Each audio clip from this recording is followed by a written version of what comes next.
tronçon Rodez-Sévrac sera aménagé en 2 fois 2 voies. Il n'y a aucune raison de l'imaginer autrement. C'est un besoin de l'économie aveyronnaise, c'est un besoin des Aveyronnais qui utilisent cet itinéraire particulièrement dangereux et embouteillé. Et c'est un besoin aussi du transit dans l'Aveyron, mais au-delà. Et donc nous ne démordrons pas de cette ambition. C'est évidemment fondateur aussi de notre volonté de conduire nous-mêmes les opérations. Cet avis du COI, du Conseil d'orientation des infrastructures, nous l'attendions puisqu'il était un préalable nécessaire à l'achèvement du calage du contrat de plan État-région. Donc moi je ne suis pas surpris qu'il arrive maintenant, je ne suis pas non plus spécialement surpris de sa teneur, puisque c'est une commande du gouvernement à ce comité d'experts, et ce comité d'experts fait un jugement en fonction des montants disponibles dans les budgets de l'État pour faire face aux besoins en infrastructure.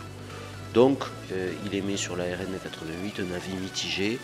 Bon, moi je dirais que pour l'instant, il n'y a pas d'alerte particulière nous concernant.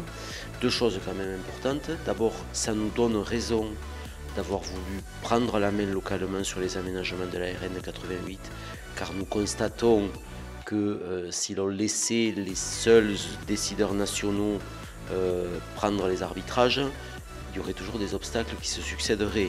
Moi je conteste fermement la faiblesse du trafic. D'ailleurs il y a une contradiction dans le rapport puisqu'il indique que sont réputés de trafic trop faible pour être à 2 fois 2 voies les routes à moins de 10 000 véhicules au jour. La RN 88 actuelle est à plus de 10 000 véhicules au jour et nous savons évidemment que si l'aménagement est fait, ça suscitera un intérêt pour cet itinéraire.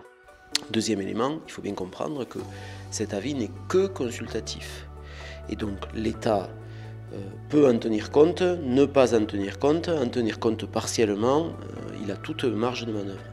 Moi je sais de mes échanges avec le plus haut niveau de l'État que dans la décision de transfert au département de la RN 88, il y a également une volonté d'accompagnement du département. Donc je fais confiance au partenaire qu'est l'État et nous sommes en train de poursuivre nos discussions pour rechercher les meilleures solutions de financement, de faisabilité, de calendrier aussi, parce que nous voulons essayer d'aller vite. Et bien entendu, nous ne ferons pas ça tout seuls. Notre travail aujourd'hui consiste à convaincre et à embarquer avec nous les partenaires indispensables à la réussite de l'opération. Rapport ou pas, la RN 88 reste une priorité très importante pour le département de l'Aveyron et mobilise aujourd'hui toutes nos énergies.